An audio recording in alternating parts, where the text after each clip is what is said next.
যেদিন বলছিল যে শহীদদের রক্তের সাথে আমি বেইমানি করবো না, শহীদদের রক্ত দেখতে পাচ্ছেন যে এই মুহূর্তে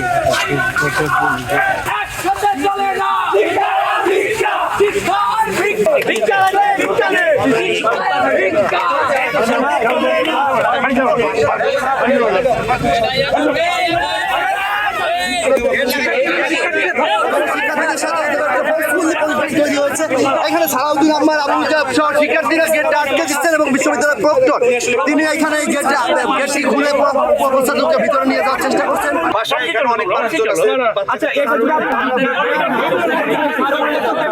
সবাই বের হবে। ওনার আমাদের উপরে আমাদের প্রতি প্রাণের দায় তার আছে। সব মশার বিরুদ্ধে সুরক্ষা দিতে এলো বসুন্ধরা এক্সট্রিম অ্যারোসল। মশার বিরুদ্ধে এক্সট্রিম সুরক্ষা। তিনজন অসুস্থ হয়ে গেছে আমাদের, তিনজন অসুস্থ হয়ে গেছে স্যার, তিনজন অসুস্থ হয়ে গেছে। তাদের শরীরের দায় কি তার নাই?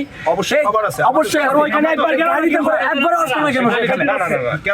স্যার এই আন্দোলনের জুলাই আন্দোলনের উপর দিয়ে তারা চেয়ারে বসে, তিনি যেদিন প্রথম দিন আমার সাথে মিটিং করে, হ্যাঁ যেদিন বলছিল যে শহীদদের রক্তের সাথে আমি বেইমানি করবো না, শহীদদের রক্ত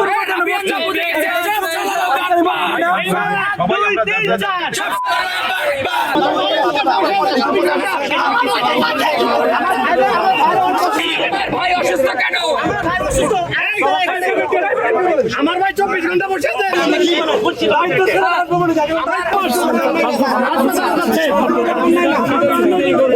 সমাধান দেয়নি।